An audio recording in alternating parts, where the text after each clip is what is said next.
ये बात है कुरान की। ये कोई कुरान नहीं है, ये बस झूठी शायरी है, मोहम्मद की शायरी।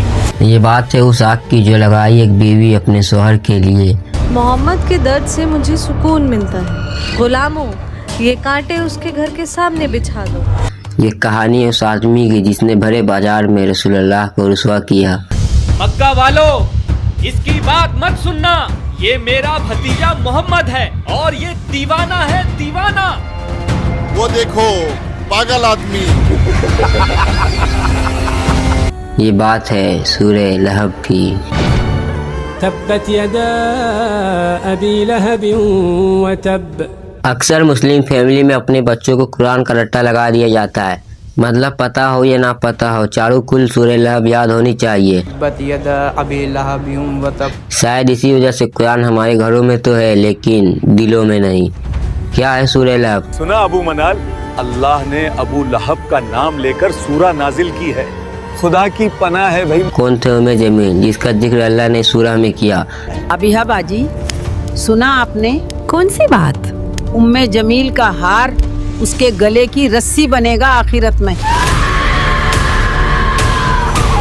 और ऐसा क्या कर दिया इन दोनों मियाँ बीवी ने कि अल्लाह ने इनका नाम लेकर कुरान में क्रिटिसाइज किया।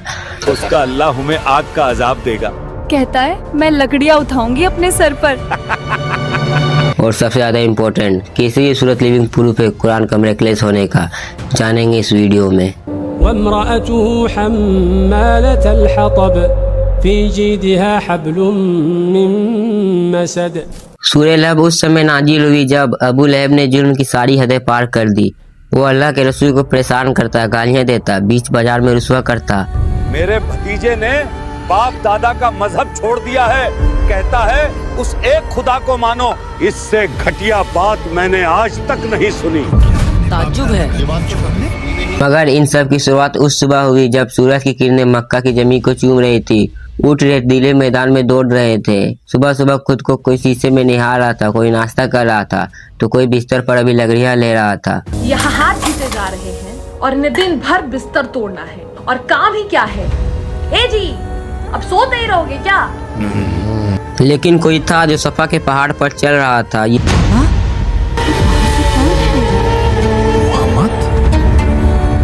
वो पहाड़ था जिस पर मक्का वाले चढ़कर सबको इकट्ठा करते, कुछ खास बात बताते। सफा के पहाड़ पर चढ़कर एक लंबी सी सांस ली और फिर जोर से पुकारा, या सवाहा। ये अजान नहीं थी, ना ही किसी सौदागर की सदा, ये खतरे की पुकार थी। इसका मतलब ये है कि ये लोगों उठो और मेरी बात सुनो, तुम पर एक खतरा आन पड़ा। लगता है कोई मुसीबत आई है। लोग अपने घरों से, अपनी दुकानों से, अपनी बातों से निकल पड़े और जब सब लोग एक साथ पहाड़ के नीचे जमा हो गए तो अल्लाह के नबी उन सबको एक नज़र देखा और फिर इनसे एक सवाल पूछा कि ये लोगों कि मैं तुमसे कहूँ कि इस पहाड़ के पीछे दुश्मन की फौज तुम पर हमला करने आ रही तो क्या तुम मुझ पर यकीन करोगे?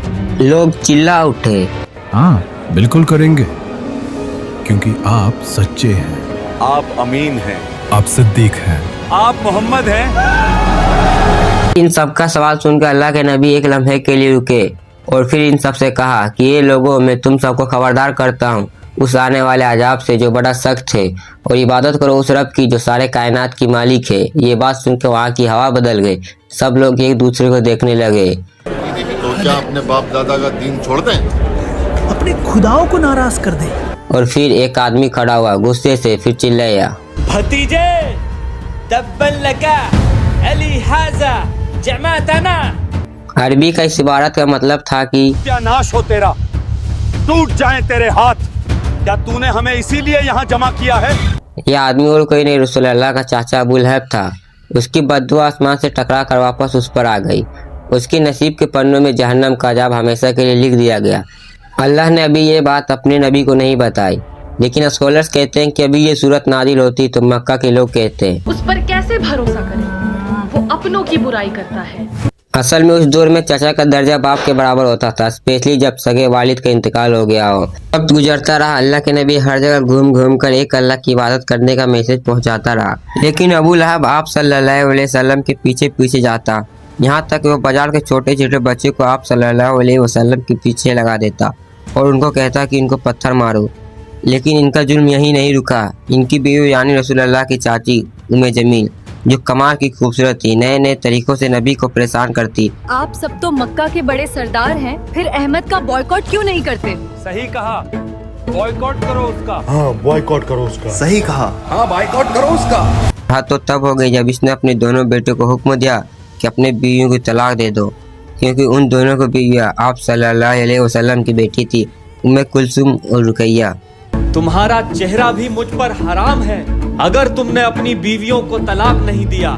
बाबा, हम आज ही उन्हें तलाक देते हैं। दिन शाम में ढल गया, शाम रातों में ढल गया, लेकिन अबू लहब की जुल्म में कोई कमी ना आई। मक्का वालों, मेरे भतीजा दीवाना हो गया है, दीवाना। इसकी बात मत सुनना। और जब इनकी जुल्म की इंतहा हद से पार हो गई, तब अल्लाह ने नबूवत के 10वें साल में सूरह लहब को नाजिल किया।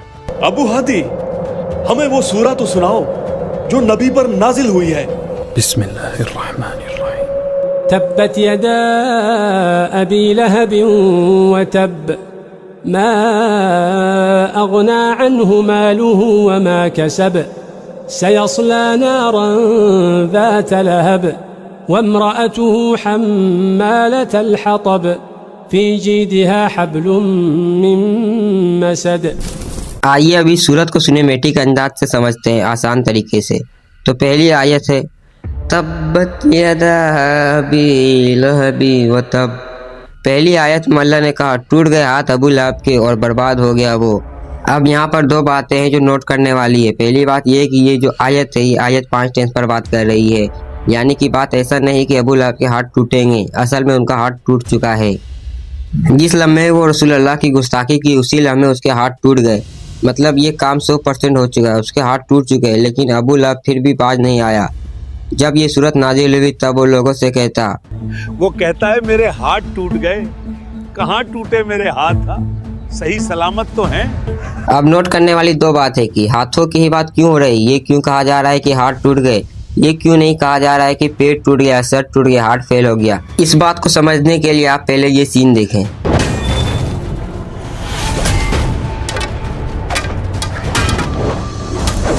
चलिए इस सीन को दोबारा देखते हैं। इस सीन में आपने नोटिस किया होगा कि एक फाइटर, एक सिपाही अपने हाथ में एक तलवार ली है और दूसरे हाथ में अपने आप को बचाने के लिए एक ढाल ली है। तो अगर किसी इंसान के दोनों हाथ टूट जाएंगे तो क्या होगा? नहीं वो वार कर सकेगा, ना ही अपना बचाव कर पाएगा। तो एंड आप बर्बाद हो जाएंगे, आप खत्म हो जाएंगे, फिर अगला हमला आप पर ही होगा। ठीक इसी तरह हम अबू लहब की जिंदगी में देखते हैं, उसका माल, उसका बेटा, उसका यार, उसके पावर सब के सब खत्म हो गया और बर्बाद हो गया।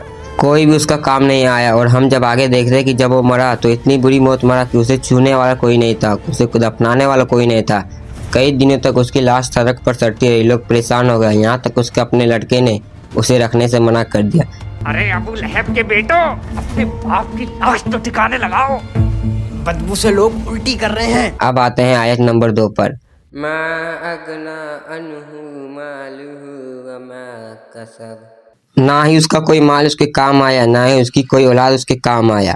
असल में ये आयत जवाब उस बात का है जो अक्सर अबू लहब लोगों से कहा करता था, अगर वो सच्चा है दे दूंगा मालो दौलत अल्लाह को और बचा लूंगा खुद को जहन्नम से। अब यहाँ नोट करने वाली बात ये है कि ये जो कसब का लफ्ज है, इसका मतलब है कमाई, अर्निंग के।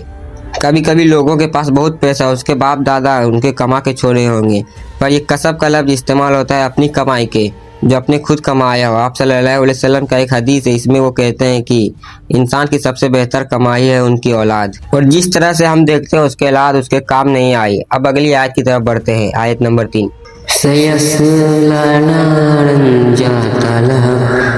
इसका मतलब है कि अबू लहब जहन्नम की आग में जलाया जाएगा और वो आग भड़क रही होगी, शोले वाली आग। अब हम बढ़ते हैं आयत नंबर 4 की तरफ, जो है वमालतुहु हम्मालतल हतब। और इसका मतलब है कि उसकी बीवी अपने सर पर ईंधन उठाई होगी। ईंधन का मतलब ये है कि उसकी बीवी लकड़ियाँ ढो रही होगी जहन्नम के अंदर। इसका काम जलना तो होगा ही है, साथ में इसको जाना है, लकड़ियाँ लाना है और आग में डालना है। तो जब हम आग में लकड़ियाँ डालते हैं तो क्या होता है? आग और तेज होती है, तो वो अपनी आग खुद जलाएगा। अब मजे की बात ये भी है कि अल्लाह ताला ये भी तो कह सकते थे कि वो जहन्नम में जलेगी, वो जहन्नम का अज़ाब जिंदगी भर झेलती रहेगी। यही क्यों कहा कि लकड़ियाँ लेकर आएगी? देखिए यहाँ समझने वाली बात ये है कि वो जिंदगी में क्या करती थी। आप फिक्र ना करें, अब जो मैं कहती हूँ वो करते जाएं बस। अब वो इस दुनिया में अपने हस्बैंड की नफरत को फ्यूल करती थी, उस आग को बढ़ाने में उसका साथ देती थी। इसलिए अल्लाह ताला ने कहा जाओ जहन्नम में अपनी लकड़ी उठाकर लाओ और अपनी आग को खुद बढ़ाओ। अब यहाँ पर एक और जरूरी बात है, बहुत इंपॉर्टेंट बात है। जब भी आप नमाज में सूरत को रिसाइट करते तो ऐसे ना करे वमरतु हम्मालतल हतब, ना ना ना ना। हम्मा एक पावरफुल लफ्ज है, बहुत ही ज्यादा, उसके अंदर असर है, वेट है। जब भी आप पढ़ेंगे आप तो उस पर जोर देना है, वमरतु हम्मालतल हतब। अब आयत नंबर 5 की तरफ बढ़ते हैं, जो कि है फी ज़ीदिहा हब्लुम मिन मसद। इस आयत का मतलब है कि उसके गले में मोच की रस्सी होगी, यानी नारियल की छाल वाली रस्सी होगी। यहाँ पर जी दिहा का जो लफ्ज है, इस लफ्ज का इस्तेमाल होता है खूबसूरत गर्दन के लिए जो जेवर से लदी हुई हो। कमाल की बात यह है कि यहाँ पर रस्सी और गर्दन का जिक्र क्यों किया गया है, तो इसके पीछे की बात यह है कि उम्मे जमील एक खूबसूरत सी हार पहना करती थी। वो मक्का वालों से कहती थी, अपने नौकरों से कहती थी, आम लोगों से कहती थी, मेरे गले का ये हार मैं उसको दूंगी जो मोहम्मद के खिलाफ खड़ा होगा, मेरा साथ देगा। और इसी वजह से यहाँ मेंशन किया गया है कि उसके गले में मोच वाली रस्सी होगी, बल वाली रस्सी होगी, तकलीफ देने वाली रस्सी होगी, उसकी उस गले में जिस गले में वो हर वक्त हार पहना रहती थी। अब सबसे जरूरी बात ये है कि हमें समझना ये है कि आज हमारी जिंदगी में इसका क्या रिलेवेंस है। अब आते हैं उस बात पर जो आज हम अपनी जिंदगी में अप्लाई कर सकते हैं। देखिए, मियाँ बीवी एक दूसरे का साया होता है, दोस्त भाई भाई एक दूसरे का साया होता है। अब कई बार क्या होता है, हमारा दोस्त किसी का चुगली करता है, तुझे पता है ऐसा हो गया? वे नहीं, क्या बात कर रहा है? और बता। अक्सर मियाँ बीवी में भी ऐसा होता है, अपनी जिंदगी को छोड़कर दूसरों की जिंदगी में बड़ा झांकते हैं।